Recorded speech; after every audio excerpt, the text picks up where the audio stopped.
मैं गर्व से कहता हूं कि मैं ब्राह्मण हूं। मैं वो दधीच हूं जो विश्व कल्याण के लिए अपनी हड्डियां दान करने से पहले 2 बार नहीं सोचता।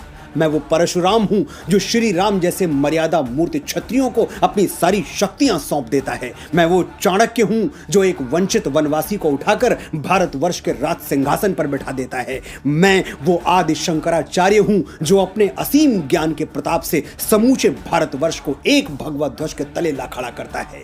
मैं रामकृष्ण परमहंस हूं जिसकी शरण में आने वाला स्वामी विवेकानंद हो जाता है। मैं समर्थ स्वामी रामदास हूं जो छत्रपति शिवाजी महाराज जैसा शिष्य देके इस धरा को धन्य कर देता है। मैं पेशवा बाजीराव बलाड़ हूं जो एक राजपूत राजा के स्वाभिमान के लिए थाली में सजा हुआ भोजन छोड़कर रणभूमि की ओर चल पड़ता है। मैं मंगल पांडे हूं जो स्वाधीनता के मस्तक पर तिलक बनकर जगमगाता है। मैं राजगुरु हूं, मैं तात्या टोपे हूं, रामप्रसाद बिस्मिल हूं, परमवीर कैप्टन मनोज पांडे हूं, मैं चंद्रशेखर तिवारी आजाद हूं। मैंने अपने रक्त से इस वीर प्रसूता धरती का अभिषेक किया है, इसलिए बच्चे बच्चे को जबानी याद हूं। मैं वीर सावरकर हूं जो अंडमान की सेलुलर जेल में 2 कटोरा पानी पी के स्वाधीनता के स्वप्न को जीवित रखता है। मैं बाल गंगाधर तिलक हूं जो भारतवर्ष को एक बार फिर अपनी संस्कृति पर गर्व करना सिखाता है। मैं दयानंद सरस्वती हूं जो अंग्रेजों के पथभ्रष्ट किए हुए भारत को संदेश देता है,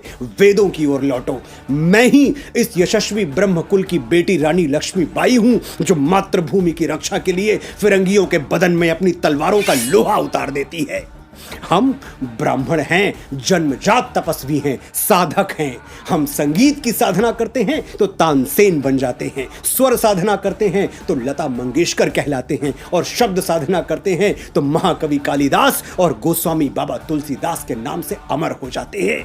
आर्यभट्ट, वाराहमिहिर, श्रीनिवास रामानुजम, वेंकटरमन, रामकृष्णन, हजारों लाखों यशस्वी ब्राह्मणों के नाम हमारे ब्रह्म पटल पर स्वर्णाक्षरों में अंकित हैं। मैं कितनी भी कोशिश कर लूं ये किस्सा रह जाएगा आधा। किस किस के मैं नाम गिनाऊं, सांसें कम हैं लोग से ज्यादा।